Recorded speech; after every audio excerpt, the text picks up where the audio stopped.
In the last, especially in the last 6 years, if you see a lot of activism, you look at platforms like Instagram, or you look at social media in general, there is Yeah. this very strong tendency to portray this government, especially a Hindutva government, and not just the government, but also Hindutva in general, or even the color of saffron, as the villain, something that is working against these communities. But when you actually look at the record of various political parties, it's actually the opposite, right?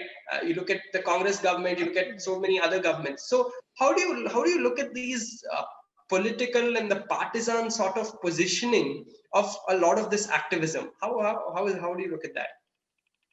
See, for 60 years or whatever time we had this Congress government in power, um, what they did, we never see them kind of, changing their Facebook cover pictures or images, rainbow pictures, during this American Pride Month. And like, I don't know what is, this American Pride Month, like, I'm proud and proud, I don't even like the word pride. I go with the word saying like, I'm humbled about certain identities and like all that, because my gender identity, my sexual orientation, my sex characteristics, my gender expression are one important aspect of my life. That is not everything about me. That is not the only identity which is defining what is Gopi, right? So one of the most important aspect here is that we see the way Congress, kind of dealt with things without knowing, because they want to give the right, talk about the rights without knowing who they are.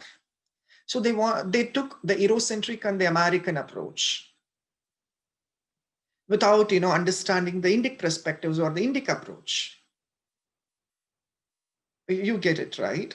So I'm not talking about somebody wearing a saffron and coming and saying, like, that is not, Indic or Indian, approach. Rather we believe in somebody who is not without any tilak or like simply wearing, you know, uh, because, our dharma resides and live eternally in our hearts and with our ancestors and with our spirit and like with, whomever is going to come and whomever wants to protect the diversity of the land and the mother earth, they will have it. But the very kind of homogenization which took place during Congress era, they didn't want to kind of the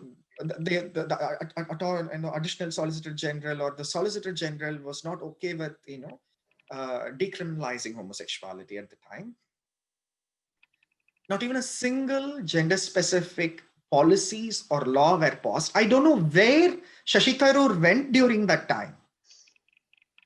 Jagadambika Paul's legislation, no media covered it. Jagadambika What Paul's was that, if you could tell us? Jagadambika Paul is a BJP MP Okay, and what was the whose legislation? legislation asked for LGBTQ people to be openly. They should the army should allow them to serve in the defense, because in Israel, if you see, Israel is the only country where all these people are allowed to serve in their army. Of course, Indian army, especially our paramilitary force, do have few intersex people. Through individual court cases, they were allowed to serve. Like few people are serving in Sastra Seema Bal now. Like they are serving for more than 8 or 10 years. Even in CISF, we have a trans men or like lesbian couples and like all that. And but coming back to Yeah. the is that Jagadambika Paul's legislation didn't got any attention from anybody. Many media covered about. But see what this that's a kind of a stupid piece of legislation. It is not even practical, basically, which was introduced by Shashi Tharoor. It is like, as this book, Why I'm Not a Hindu, or like, sorry, Why I Am, whatever Hindu it is. It is same like that book, it is more comes with a half-baked elitist informations without, lived experience of the person. Uh, the legislation originates from with the kind of elitist view. So, past this legislation during their tenure. They kept quiet at least, so that the 377. I mean, we don't need to make much noise around this. Like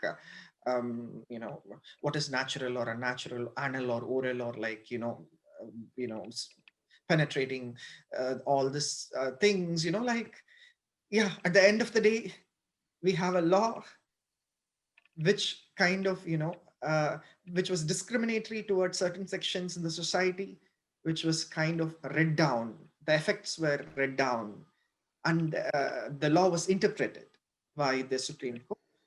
And again, when we see what Mohanji Bhagwat said about these communities or integral part of the society, I mean, that's a big statement from any, buddy who is comparing RSS with, you know, um, you know, some Baghdadi or Aghdadi group in, Iran or Iraq, or, some terrorist movements. Can we expect, Indian National Muslim League's president, or can we expect Bishop's Council's chairperson or a cardinal to openly say this? The LGBT people are integral part of the society. We need to accept these people as who they are and what they are. As the Satsang Chalak of RSS Mohan Bhagwat ji said, and saffron is new rainbow. Saffron represents Tyaga. Saffron represents sacrifice. Irrespective of certain sections, like it or not, even before the term LGBT, we have the temples and rituals and traditions which will live forever. Irrespective of this people like it or not, we are living in it. These are living traditions. Nobody is stopping it. We will not allow people to stop it too. We are serving for it. So the most important thing is that um, this living traditions are shamed by the Congress government, and they never kind of bothered about all this. Um, and whatever they do is a kind of a lipstick activism again, kind of a lip service. Oh, this and that. Let Congress ruling states in India amend same-sex marriage laws. They will face the wrath of whatever they need to face. Yeah.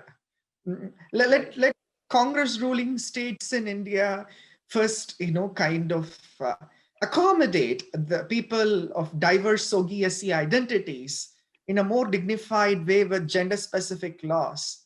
Will they? Can they? No, they cannot.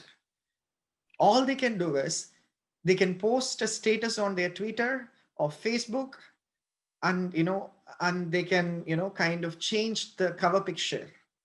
Whom it is going to use, whether it is going to use a 14 years old boy who is leaving his home because of his gender identity. No, it is the Modi government's bill which turned as a law. It is going to help this child to get a residence. We are trying to get the child residence. We have invoked POSCO with Transgender Persons Protection of Rights Act 2019 against several trans people who trafficked few trans and non-binary children, and who forced them into prostitution and begging and etc., etc.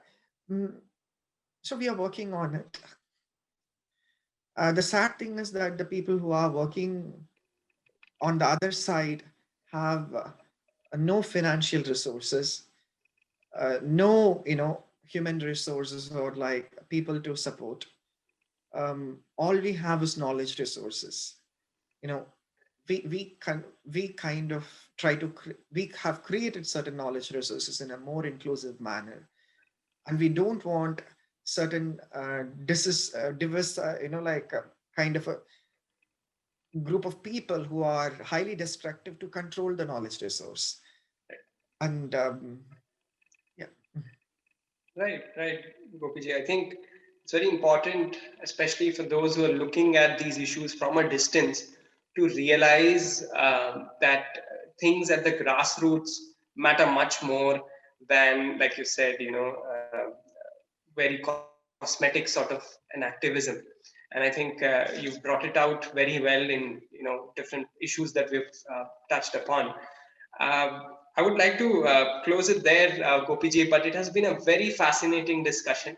I think we've sort of covered a lot of ground, and I'm really grateful for you to you for throwing light on so many different issues. So thank you so much for that. Thank you so much for this opportunity. Namaste. We hope you enjoyed this Chitti Media content. Please remember to subscribe to us and switch on the notifications for this channel. For our other social media links, more content, and to support our work, please visit citti.net. Dhanyavad. Namaskar.